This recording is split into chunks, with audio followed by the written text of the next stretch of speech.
11 horas.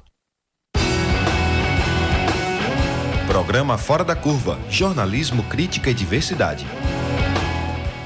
Olá para você que nos acompanha pelas rádios universitárias 99.9 FM e 820 AM. Começa agora mais uma edição do programa Fora da Curva.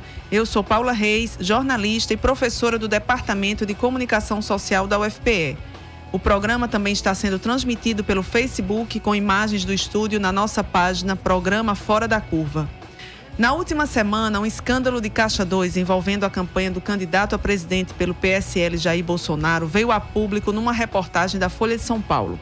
A reportagem afirmou que empresas contrataram pacotes de disparos em massa pelo WhatsApp em contratos de 12 milhões de reais.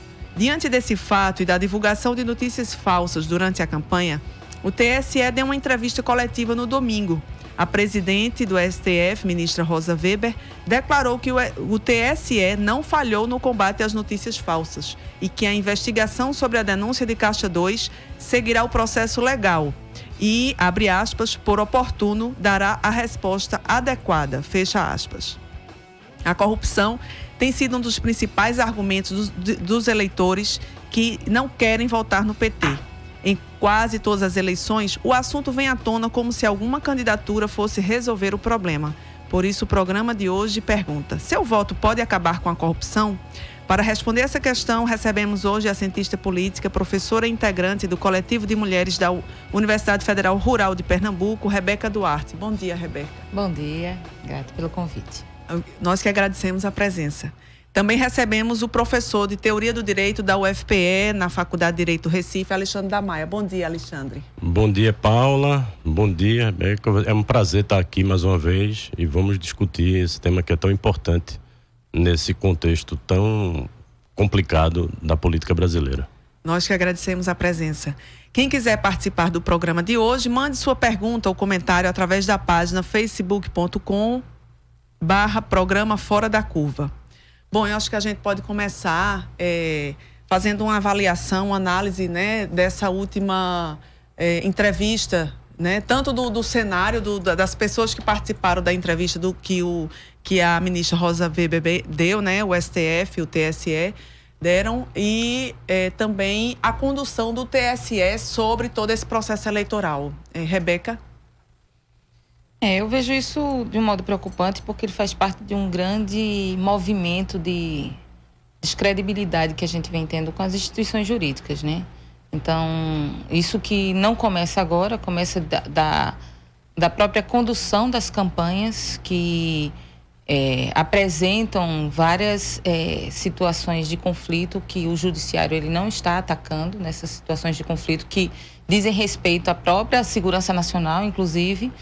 E isso não está sendo conduzido pelo judiciário, pelos órgãos de justiça, né? E nesse caso do Caixa 2, a sociedade precisava de uma resposta mais contundente, mais clara e mais atuante do TSE. E o que a gente vê, na verdade, é um silenciamento, né? Um silenciamento que acaba conduzindo a uma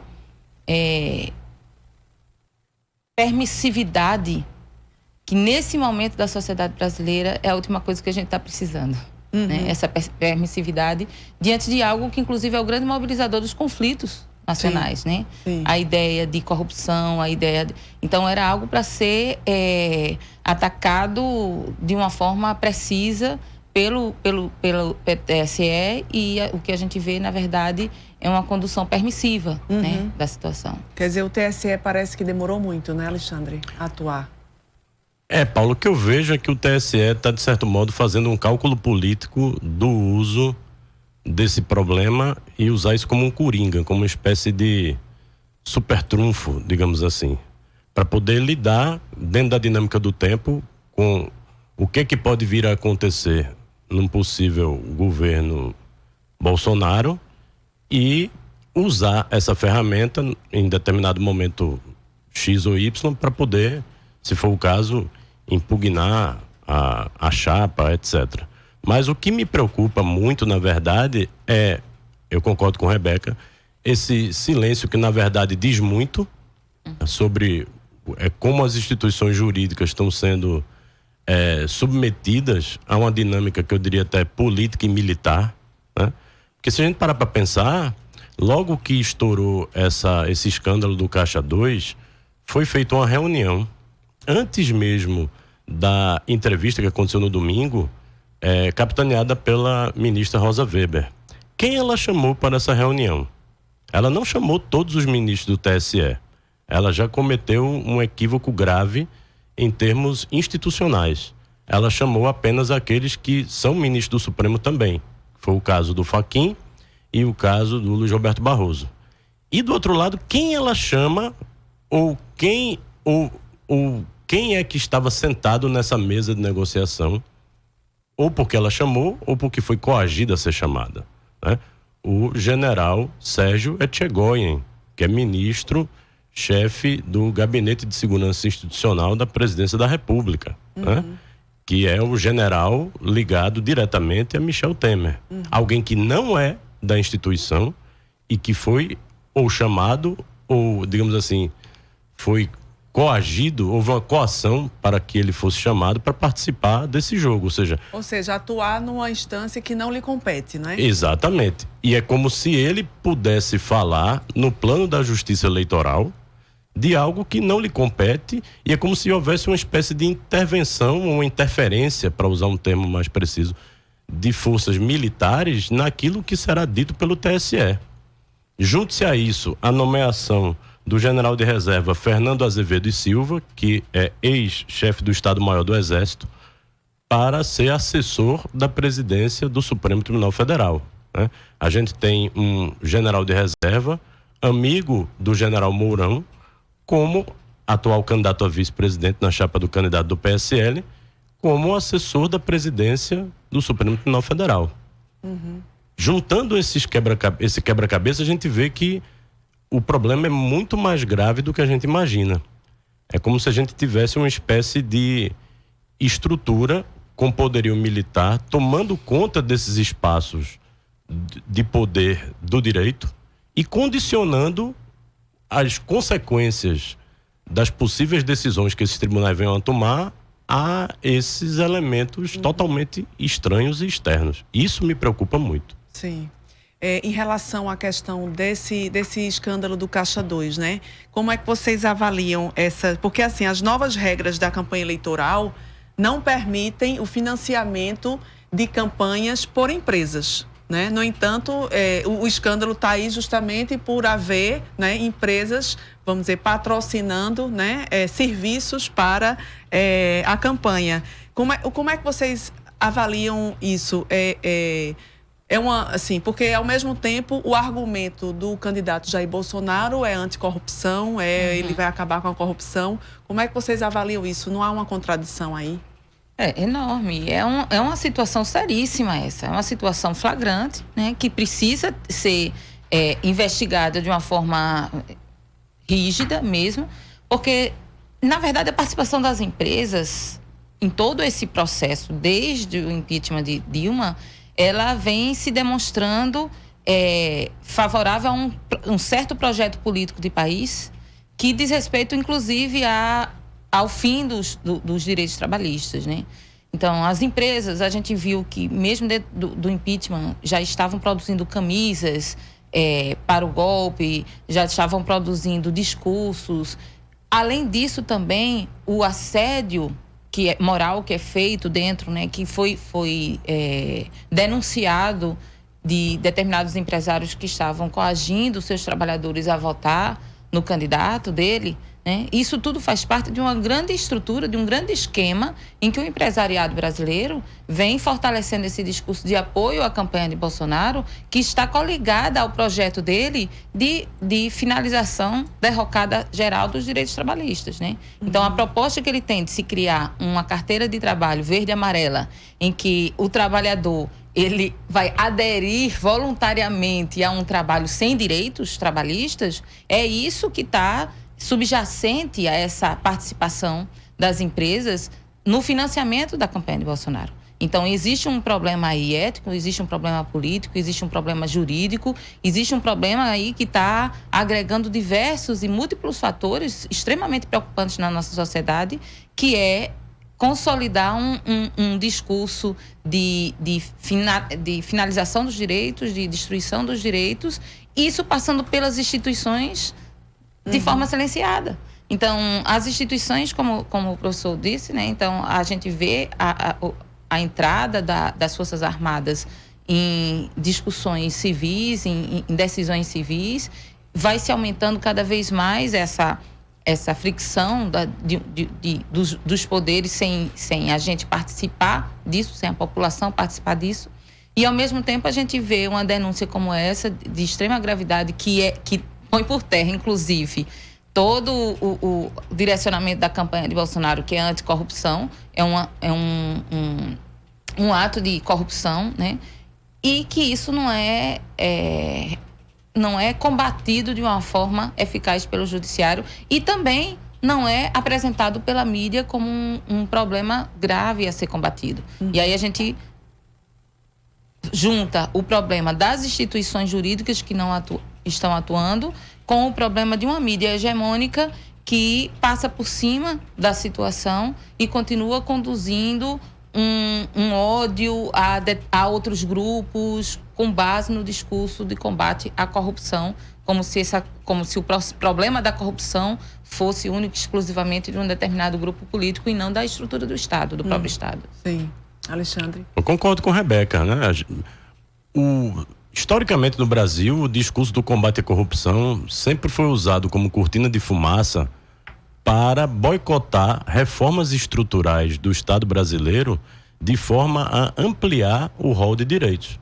Foi assim, por exemplo, quando João Goulart insistiu em fazer as reformas de base e acusaram João Goulart de ser corrupto, tentaram retirar o poder dele quando implantaram o parlamentarismo, né? Quando Jânio Quadros renunciou à presidência da República. E o resultado de tudo isso foi que ele foi deposto do poder, ainda estando no Brasil, né? Por um golpe civil militar. A gente não pode esquecer nunca que a sociedade, e sobretudo a classe média, etc., apoiou e muito o golpe de 64. E parece que nesse sentido a história meio que se repete, né? É como se a exclusão social e a desigualdade de direitos que a gente tem num país como o nosso não fosse motivo de vergonha, muito ao contrário. É como se as pessoas quisessem aprofundar ainda mais esse fosso, né? Aprofundar mais na retirada de direitos, aprofundar mais no aumento da exclusão da população LGBT, dos movimentos sociais em geral, do movimento negro, né? A gente está vendo situações em que, por meio desse discurso, passa a justificar todo tipo de violência, né?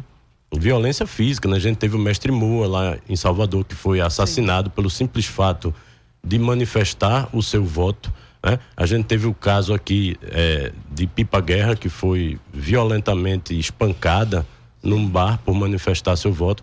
E a gente está numa situação em que o uso desse discurso termina alimentando todo aquele ódio que fica guardado nas pessoas e que no momento desse elas se sentem fortes para reverberar todo esse ódio. E, claro, esse discurso da corrupção ou de combate à corrupção vai totalmente por terra frente a isso que a gente está vendo desse escândalo de disparos de WhatsApp com obtenção de vantagem indevida para o candidato no uso de pessoas jurídicas, algo que foi vedado, inclusive, pelo próprio Supremo Tribunal Federal.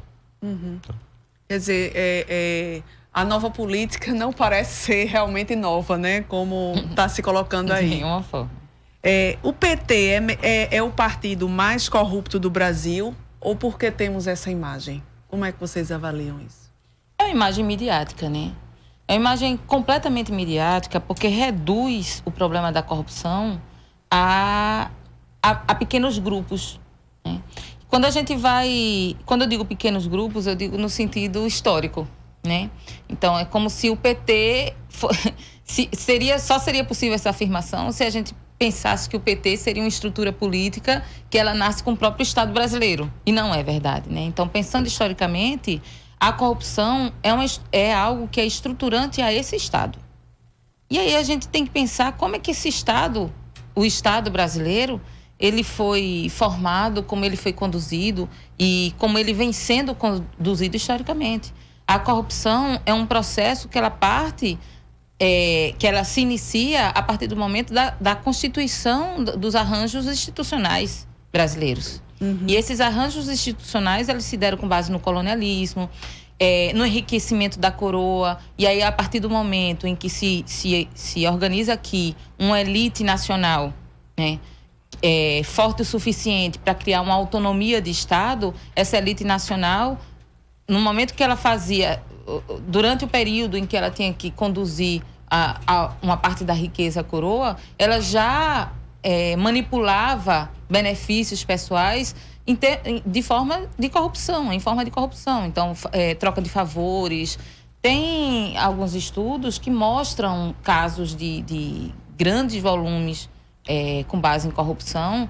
Na época que Dom João VI, por exemplo, veio para cá, e aqui ele já foi recebido por um grande proprietário de terra, e por ser recebido, ele já recebeu grandes favores por parte do Dom João VI. Então, tudo isso, a gente tem toda uma estrutura social, e os próprios arranjos institucionais, inclusive os republicanos, eles foram sendo conduzidos de forma a conduzir a política sempre como uma troca de favores e uma troca de benefícios.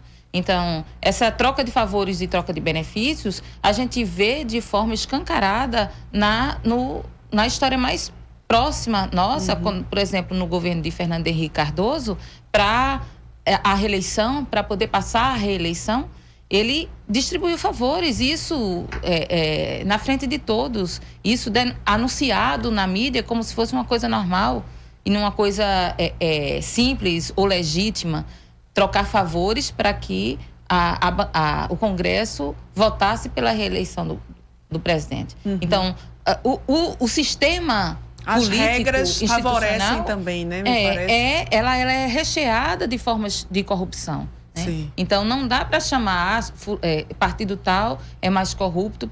A gente pode fazer um ranking de corrupção por denúncias de um processo, mas que um processo que também em si já é viciado, completamente viciado, porque ele serve a projetos políticos, ele serve a objetivos determinantes de alguns grupos políticos. Sim, porque tem toda uma questão de disputa de poder, né? Nessa questão de investigação da própria corrupção. E aí se cria uma narrativa que é favorável para uns, né? E aí essa narrativa que é conduzida pela mídia, a narrativa mais recente, então torna algo que em Fernando Henrique era tido como normal, como banal, como comum, no governo petista como sendo o fim do mundo, como sendo uma coisa absurda, né? Como foi todo o discurso narrativo da pedalada fiscal. Sim. Né? E foi propícia para aquele momento. E aí cria-se uma narrativa em que as pessoas acabam legitimando aquilo e seguindo com que inclusive depois que Michel Temer entrou no poder como presidente, as pedaladas fiscais foram autorizadas, né? Inclusive. Quer dizer, a narrativa vai mudando de acordo com as disputas de poder. E né, diversos outros gestores que tinham feito a mesma movimentação, e isso nunca foi. Né? Sim. Alexandre, como é que você vê essa questão? Porque o PT aparece como esse partido mais corrupto do Brasil. Isso não tem o menor sentido, né? Eu concordo totalmente com a Rebeca, isso não tem sentido algum. A estrutura de poder que relaciona política e economia num país como o Brasil, um país com tantos recursos, com pré-sal, etc., só para citar alguns exemplos, né? Água abundante, né? A biodiversidade gigante, tudo isso envolve interesses econômicos gigantescos, né? A indústria farmacêutica é uma das mais ricas do mundo, né?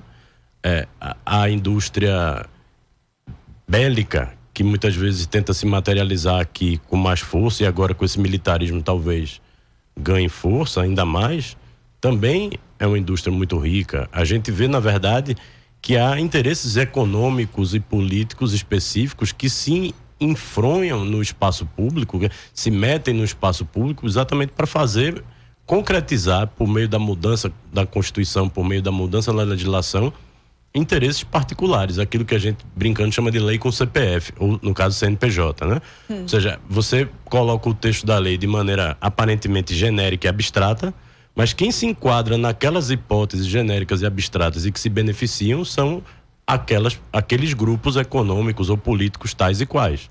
Como, por exemplo, o caso do decreto dos portos, que envolve diretamente o atual presidente da República, Michel Temer, né? E você viu que já foi indiciado, etc, né?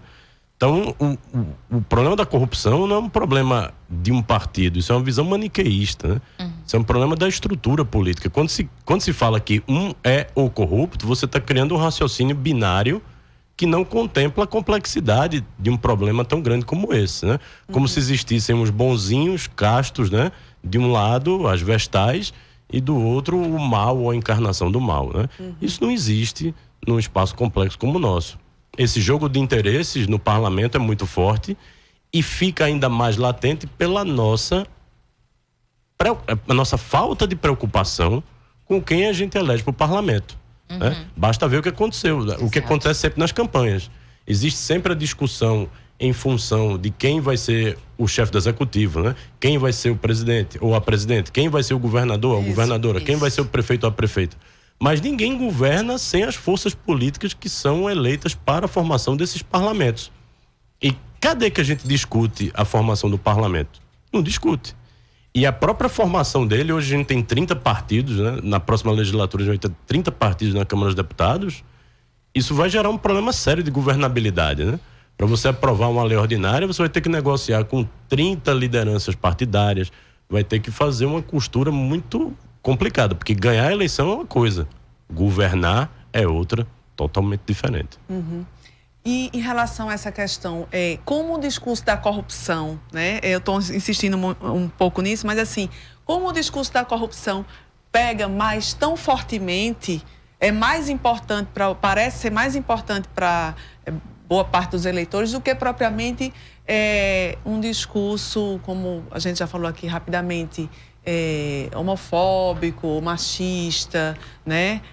Dizer que questões de LGBT, negro e mulheres é coisa de mimimi, né? Então, quer dizer, como é que a corrupção pega tanto o discurso da corrupção, né?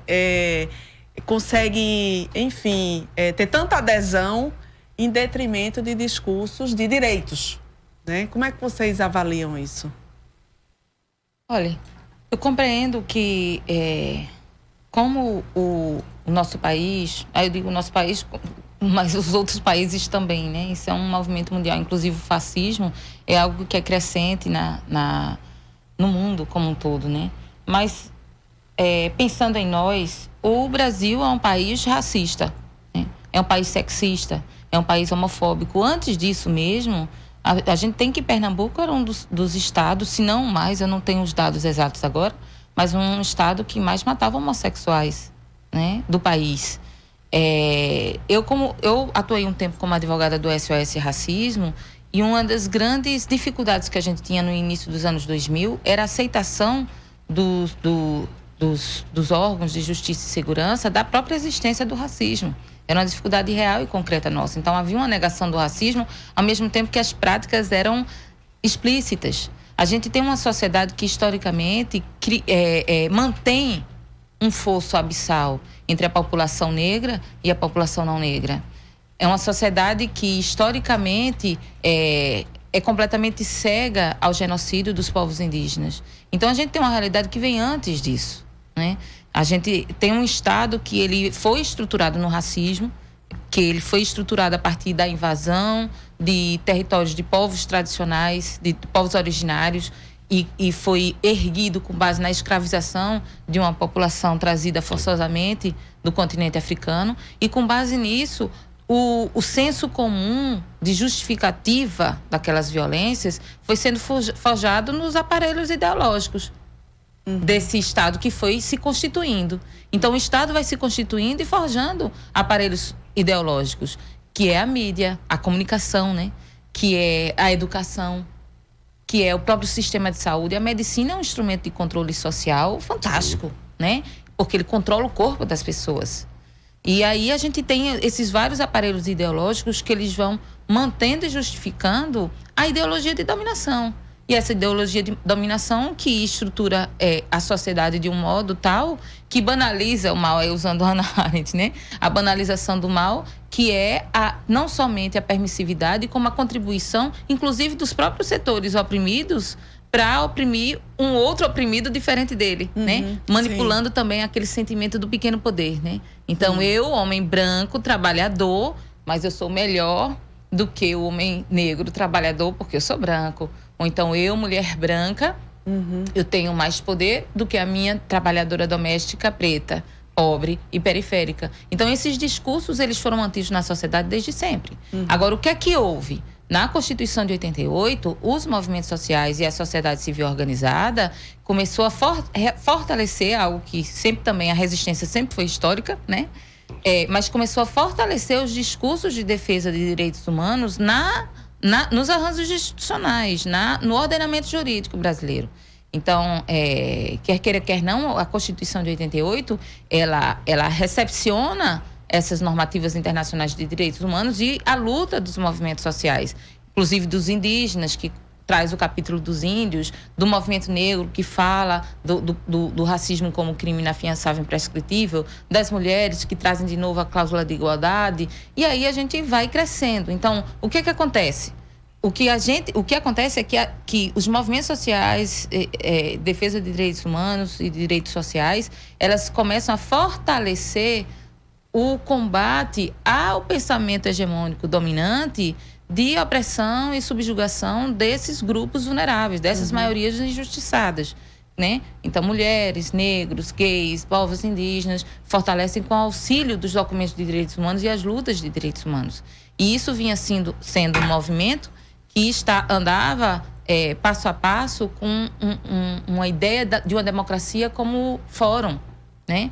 Porque a democracia, aí a gente tem que pensar o que a gente fala de democracia, né? Então, a democracia que estava iniciando ali, vinha a sociedade civil com os fóruns, Fórum Social Mundial, Nordestino, dizendo, olha, a democracia ela não pode ser restrita a um processo eleitoral, né? Uma reforma política não é somente uma reforma partidária, eleitoral, etc., mas uma reforma que realmente possibilite que todos os grupos sociais atuem conjuntamente para participar objetivamente e diretamente das decisões públicas. E isso foi se aumentando na década de 90, no início dos anos 2000. E aí, quando o governo petista ele assume e agrega as discussões em parte, agrega as discussões dos movimentos sociais junto das instâncias governamentais, né?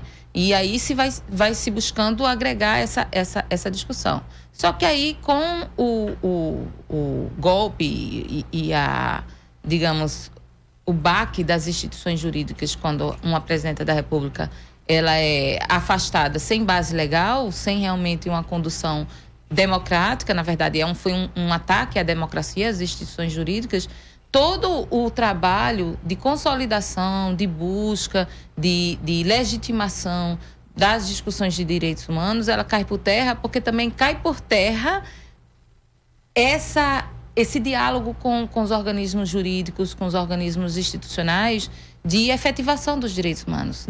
Então, o que acontece? Somente ressurge o que é histórico. Sim, o que já tá na nossa sociedade, né? Tá no nosso povo brasileiro, né, Alexandre? Pois é. E no caso específico do golpe, do impeachment, a gente teve uma situação extremamente esdrúxula, né? Que é, além da falta total de uma justificativa jurídica, imaginava-se que era possível controlar os efeitos de algo tão forte na dinâmica social e política brasileira, né? Quem estava à frente desse movimento golpista imaginava que poderia controlar a dinâmica política e se sagrar vencedora nessas eleições.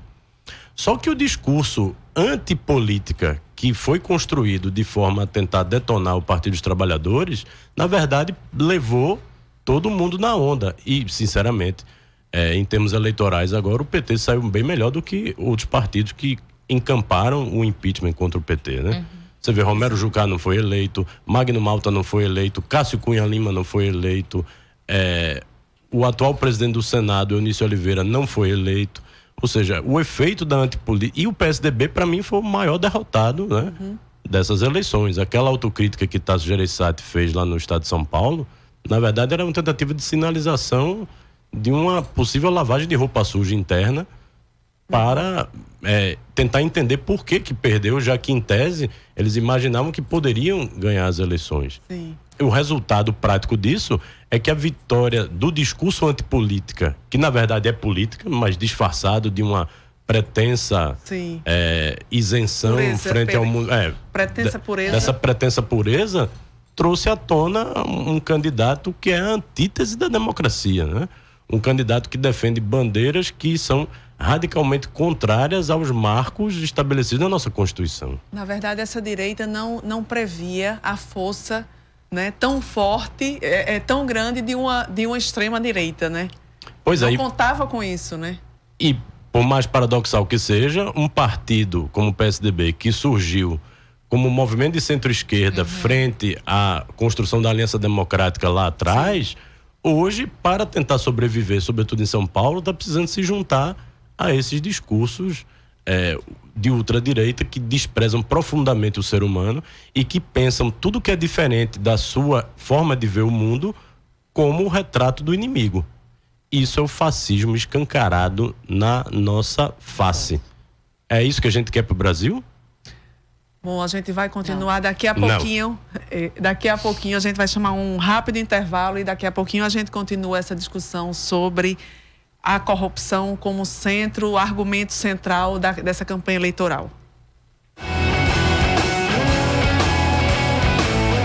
Programa Fora da Curva. Análise crítica de assuntos do interesse público.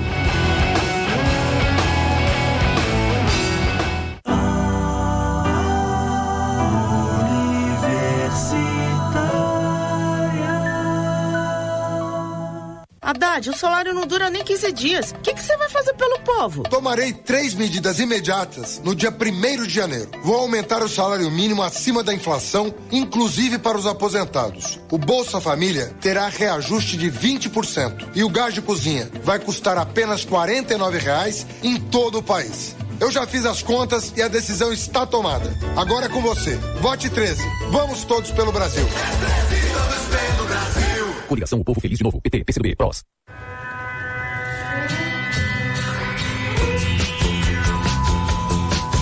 Cultura pop, entrevistas, debates e muita música no programa O Grito FM. A cada semana, o entrevistado da cena pernambucana bate um papo descontraído com os jornalistas da revista O Grito. E tem ainda dicas de lançamentos, shows e reportagens especiais. Todas as quintas às 8 da noite, aqui na Universitária FM, a sua rádio pública.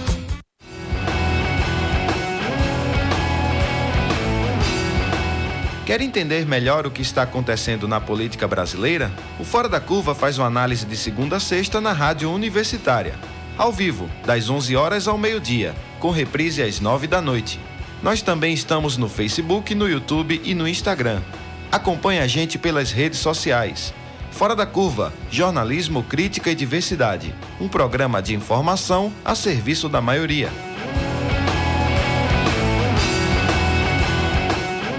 Brasil acima de tudo, Deus acima de todos. Esse lema enche de esperança os corações do povo brasileiro e ganha mais força para unir a nação e trazer a mudança de verdade. Eu quero que o Brasil mude, por isso voto no Bolsonaro. Sou patriota, amo meu Brasil. Eu apoio Bolsonaro porque eu penso no futuro da minha filha. Eu acredito que com Bolsonaro na presidência, o Brasil vai mudar para melhor. O Brasil está unido, comprometido com o respeito e a mudança de verdade. Coligação Brasil acima de tudo, Deus acima de todos. PSL, PRTB. Vamos começar. A 500 metros, vire à direita. À direita, não. Vire à esquerda.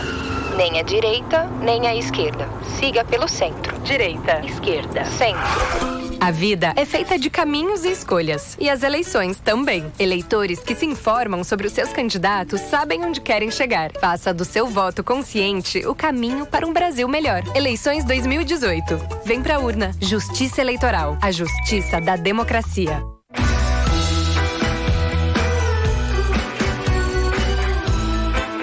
A nova temporada do programa Sexta Frequência quer te levar para viajar. Sabe como?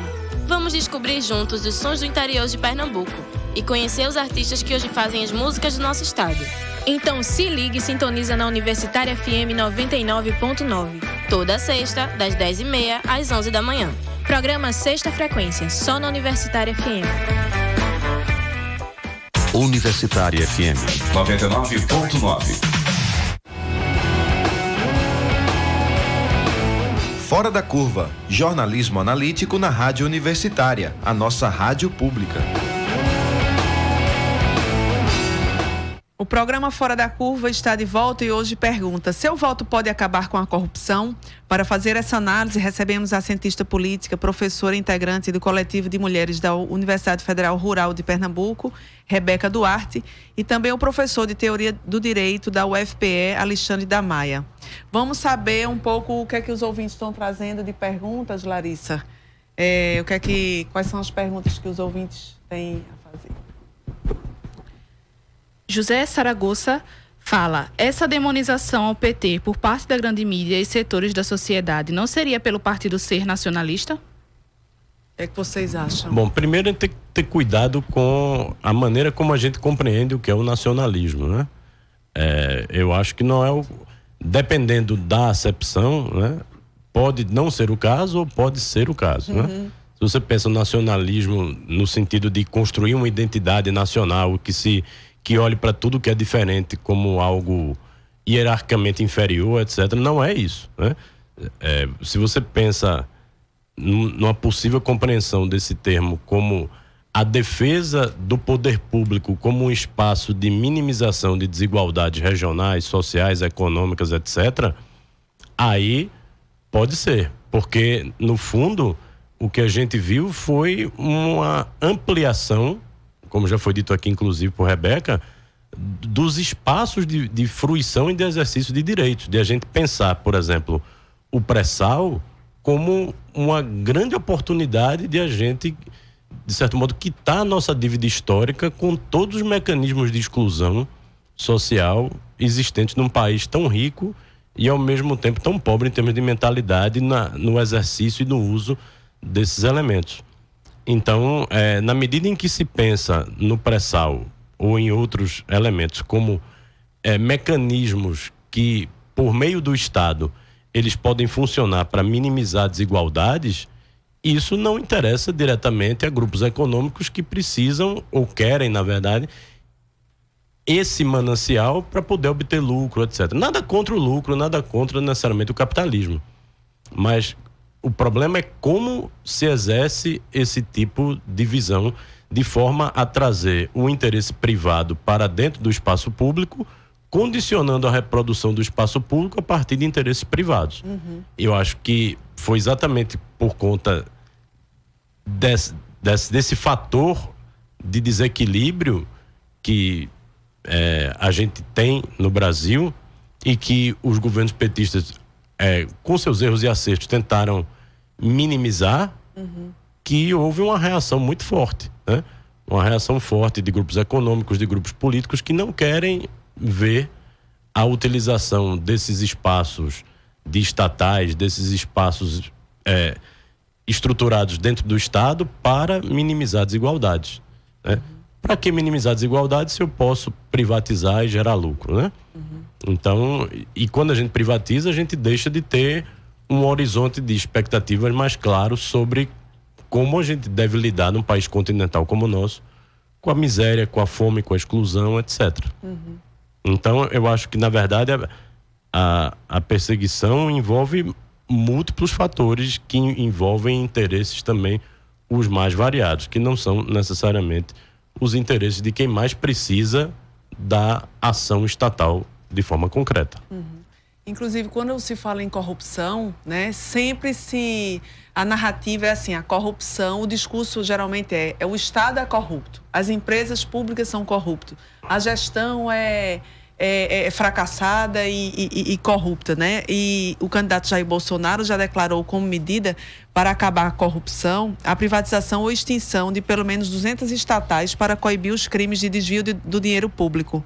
No entanto, a gente sabe que toda corrupção envolve público e privado, né? Não existe só todos esses escândalos que a gente tem acompanhado, tem sempre a participação do privado.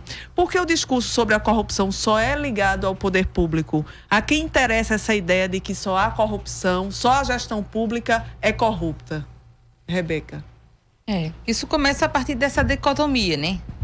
Dessa dicotomia do que é público e do que é privado, né? Uma dicotomia que ela serve também a muitas manipulações.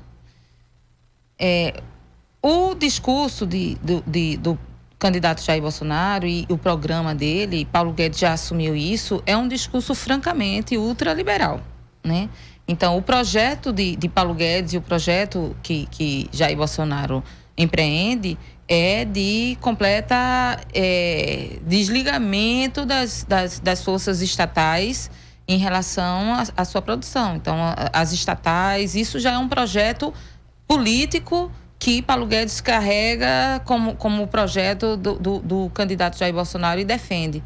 Aí o que ele faz? Ele alia ele traz como justificativa a narrativa da corrupção como uma forma de ocultar as verdadeiras intenções, né, dessa política ultraliberal. Então, é uma cortina de fumaça, como a Alexandre já disse. Essa cortina de fumaça, ela serve para se fazer muita coisa. Criando essa cortina de fumaça, por quê? Porque o discurso da corrupção, ela mobiliza os sentimentos das pessoas, as emoções das pessoas. E mobilizando as emoções das pessoas, as pessoas decidem pelo fígado. Então, quando a gente vai observar as discussões políticas, elas não passam em nenhum momento sobre argumentações socioeconômicas. Em nenhum momento. Ela é uma discussão toda baseada nessa narrativa da corrupção e estimulada pelo discurso de ódio, sim. Que o discurso de ódio é o grande instrumento argumentativo da campanha de Jair Bolsonaro desde o início, né? Já pegando carona na narrativa da Lava Jato, na mídia hegemônica de demonização do PT, demonização de personalidades do PT, como o ex-presidente Lula.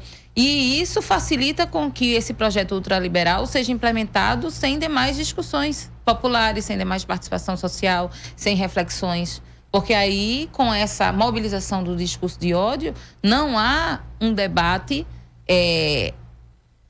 profundo sobre o que significa para a sociedade brasileira, o que significa para o país essa agenda ultra neoliberal, né? Então, isso vai passando ao lado de algo que mobiliza as pessoas emocionalmente de uma forma que ninguém está identificando, né? Ninguém, de uma forma generalizada, está identificando as ameaças que a gente vem tendo pela frente. Sim.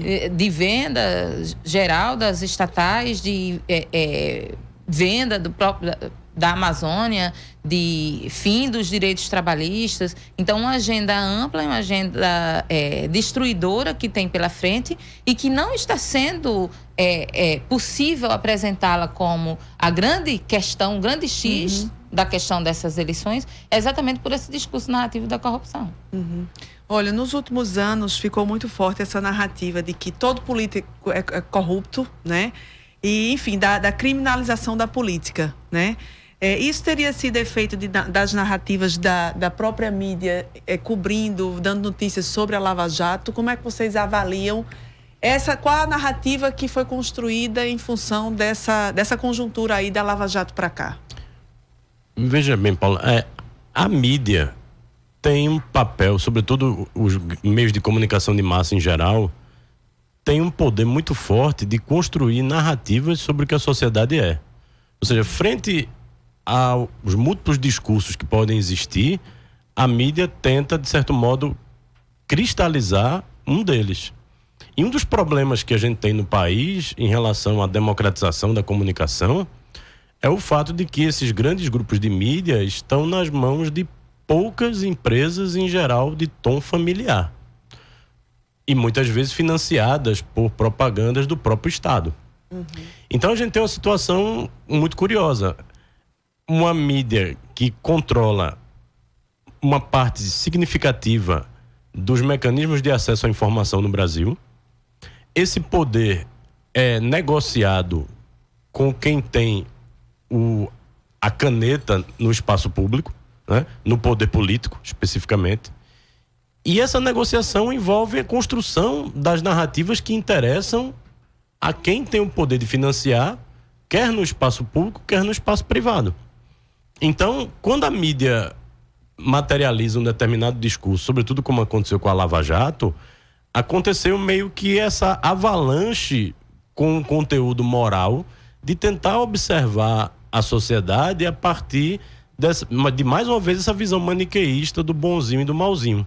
E é como se o bonzinho, pelo fato de ser bom, pudesse adotar quaisquer meios que fossem necessários para sufocar, entre aspas, o mal. Quando a gente viu o juiz Sérgio Moro divulgar, por exemplo, aquele áudio gravado entre o ex-presidente Lula e a ex-presidenta Dilma, no momento em que já não se podia fazer isso pela própria determinação dele, ele cometeu uma infração gravíssima, né? Algo que é tipificado como um crime no Brasil. Né? E aí a gente já viu aqui um movimento que, em tese, poderia ser compreendido como uma operação em busca de uma melhoria da estrutura do poder público brasileiro, na verdade mostrou-se um grande mecanismo de manipulação política também. Né? Eu diria até mais, porque a gente viu que as próprias instituições jurídicas funcionaram de uma forma para permitir que o ex-presidente Lula não pudesse ser candidato nessa eleição, né? E foram bem sucedidos nisso, juridicamente falando, politicamente não necessariamente, né? Mas na medida em que Sérgio Moro toma essas atitudes, sobretudo no tempo em que ele toma, né?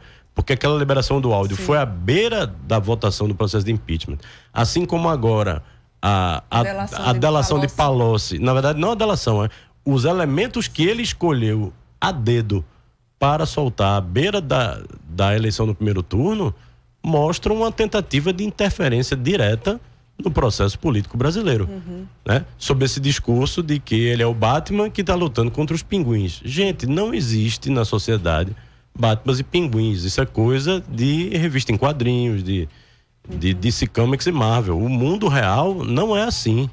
O mundo real envolve fatores muito complexos que não podem dividir exatamente todos esses interesses que estão envolvidos aí.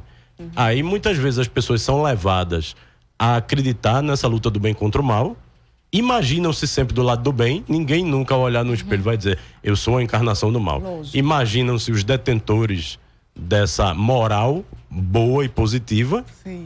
Só que isso chegou a um grau de esgarçamento social agora, que em nome desse bem as pessoas estão se sentindo no direito de ir na rua bater na pessoa porque ela é gay, de bater na pessoa porque ela é mulher, de porque matar uma pessoa de uma cor vermelha, de matar uma pessoa, né? Você vê, as pessoas estão com medo de colocar adesivo nos carros, as pessoas estão com medo de ir pra rua. Quando a gente vive esse contexto, é sinal de que o ambiente ditatorial já está institucionalizado nas práticas sociais que a gente está vivendo. Não é necessariamente a partir de um marco zero estabelecido por um decreto ou por uma norma jurídica qualquer. Mas o reflexo social disso, de as pessoas estarem com medo, de a pessoa dizer, pô, eu vou engravidar agora, eu não posso ir pra rua porque eu posso levar, eu posso ser espancada, isso pode prejudicar a minha gravidez. Ou seja, o medo está condicionando a conduta das pessoas e as decisões das pessoas. Até da escolha de roupas, né? Porque não são, eu vejo estudantes dizendo isso, eu olho querendo colocar aquela roupa e tenho medo. Isso já é algo que já está em vigor. E essa narrativa, como a Alexandre estava falando, ela inclusive utilizou o mecanismo da propaganda nazista, né?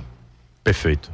Utilizou, é o mesmo mecanismo de propaganda nazista, de explorar imagens, explorar até mesmo vestimentas, né? Então, a figura de Sérgio Moro, ela utilizou aquela vestimenta, aquele olhar, aquele corte de cabelo, tudo isso manipulado de uma forma, colocaram no lugar de herói e que foi reproduzido como revistinha em quadrinho, as pessoas colocando ele no lugar de herói, em posições de herói, a foto, a imagem foi muito bem utilizada.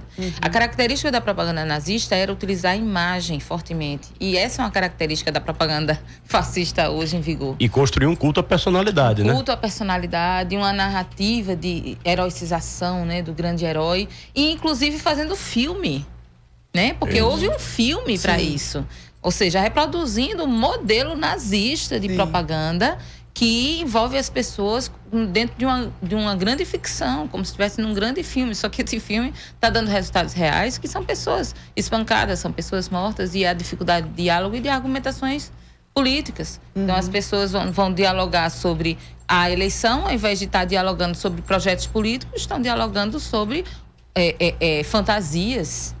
Sobre fantasias. E questões morais, né? De questões morais. Se você foi casado por muito tempo, se você foi casado com mais pessoas. Isso são questões que não têm relevância alguma do ponto de vista político. Não tem relevância alguma para o que a gente vai fazer para o país nos próximos 4 anos. Como isso vai afetar, né, as políticas públicas. Isso. Não tem nada Num país em recessão, qual é o seu projeto de poder? Qual o projeto político para enfrentar problemas econômicos, problemas sociais, problemas os mais variados? Se você foi casado ou não foi casado, se você é gay, se você não é gay, isso é uma questão da vida privada das pessoas.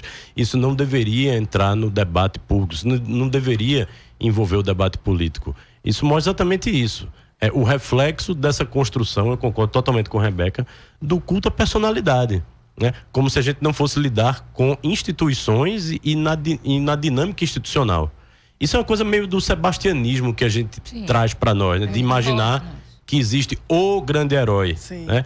O Messias que vai resolver tudo. Vai salvar a pátria. Por isso, muita discussão pro executivo, porque é um órgão unipessoal, e menos discussão sobre o legislativo, que é um órgão colegiado. Ou seja, quando se vai discutir uma colegialidade, uma institucionalidade, as pessoas votam porque é amigo de fulano, porque não sei o que. Isso não mobiliza. Mobiliza para saber quem vai sentar no terceiro andar do Palácio do Planalto. Quando, na verdade, quem senta no terceiro andar do Planalto precisa do Congresso para governar. E num contexto ultraconservador da própria legislatura que há de vir, e com a pluralidade partidária que torna incontrolável a dinâmica de governo, quem quer que ganhe a eleição vai enfrentar problemas sérios de governabilidade. Eu acho que, por exemplo, se o candidato do PSL vencer, como não há pauta política alguma a não ser dilapidar o patrimônio público, talvez para angariar mais espaço, ele vai investir nessas pautas morais, que vão trazer um reflexo claro para a juventude negra, para a juventude pobre brasileira, como a redução da maioridade penal e questões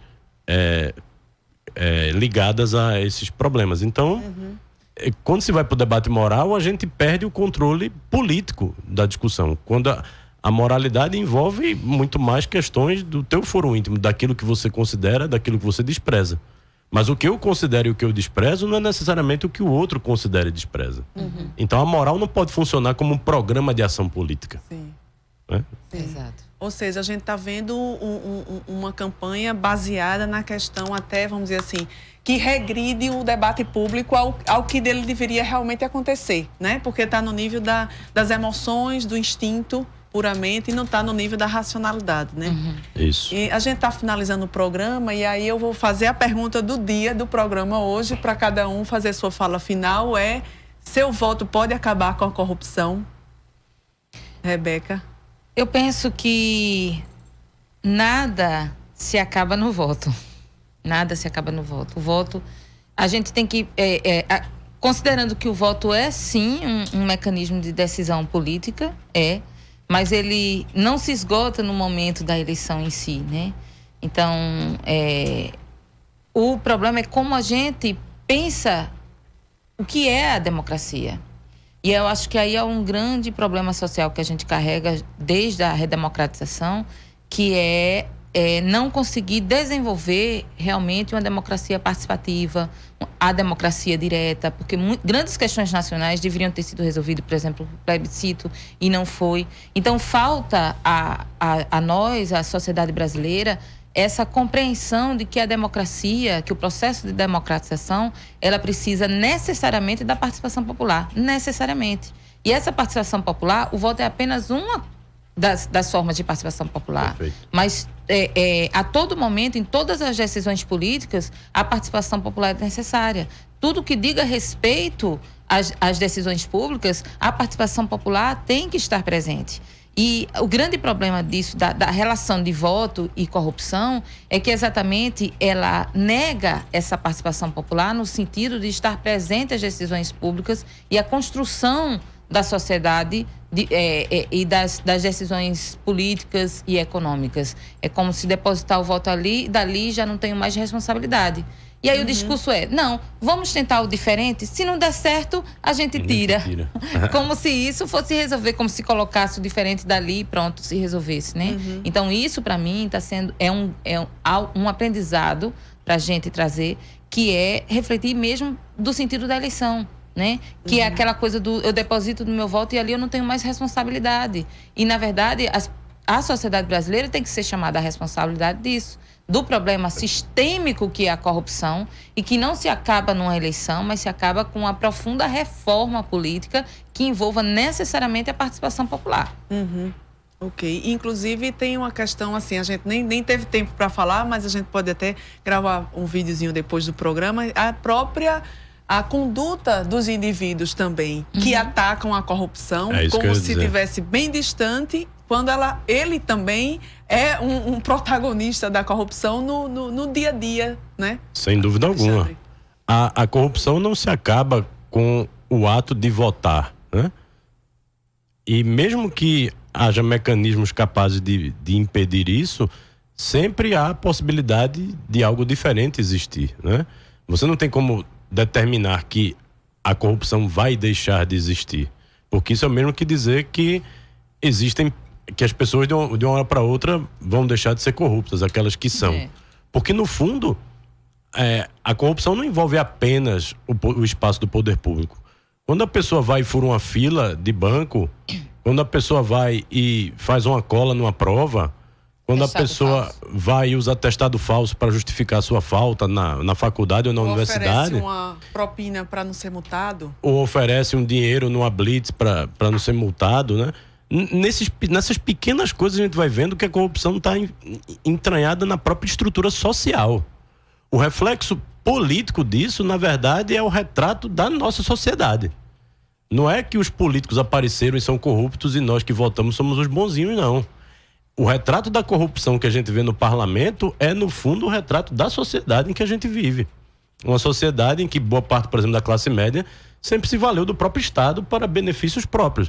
Vocês são pessoas que se declaram liberais, mas na hora do vamos ver, querem um empréstimo no BNDES, querem um espaço do poder público, querem sempre a benesse do Estado quando é do seu interesse. E no dia a dia, esses pequenos atos de burla às regras, de burla aos procedimentos para poder atingir benefícios próprios, isso é uma atitude corrupta da pessoa. Que ela julga, essa mesma pessoa que julga alguém corrupto é a mesma que pratica seus microatos de corrupção no seu dia a dia e que materializam essa dinâmica concretamente. Então o problema não está no voto ou na eleição. Eu acho que a democracia, primeiro, ela está na estrutura da sociedade, e se a gente quer realmente combater isso de uma maneira estrutural, do ponto de vista social e sistêmico, como disse Rebeca, o que é que a gente tem que fazer? A gente tem que construir constantemente a democracia no dia a dia, nas vozes diferentes das ruas, nas vozes diferentes dos movimentos sociais, nas vozes plurais dos movimentos populares, nas vozes plurais da nossa forma de ver o mundo, frente às inúmeras outras formas de perceber. E construir espaço de diálogo. Não adianta nada achar que apertar um botão verde numa urna eletrônica é uma forma de resolver a corrupção. Muito ao contrário. Isso é uma forma que as pessoas que não conseguem refletir sobre o tamanho do problema que a gente está vivendo encontram para dormir tranquilas e achar que o problema não é dela. Só que o reflexo disso vai chegar, na verdade já chegou. E chegou para todos e todas. Muito obrigada pela participação, professor Alexandre Maia, professor da Faculdade de Direito do Recife, e Rebeca Duarte, professora da Universidade Federal Rural de Pernambuco. Esse programa... Obrigado, Obrigada. Esse programa foi produzido por mim, Paula Reis, Larissa Evelyn, Guilherme Falcão e Pedro Luna. Nas redes sociais estiveram Vitor Aguiar, Larissa Evelyn, Vanessa Moura. Trabalhos técnicos de Marco da Lata. O programa Fora da Curva volta amanhã. Acompanhe nosso programa nas redes sociais. Tchau e até o próximo programa. O programa Fora da Curva é uma realização do Departamento de Comunicação Social com o apoio do Departamento de Sociologia e do Núcleo de Rádio e TV Universitárias. Parceria com o Marco Zero Conteúdo, Centro das Mulheres do Cabo, SOS Corpo, Centro Sabiá, Terral Coletivo de Comunicação, Centro de Cultura Luiz Freire. Esse programa fica disponível em nossa página do Facebook e no canal do YouTube. Acompanhe as nossas redes sociais, porque nós também divulgamos por lá muita informação que você não vê por aí. A música tema deste programa foi composta pela banda Diablo. Começa agora o programa do presidente livre e independente, Bolsonaro.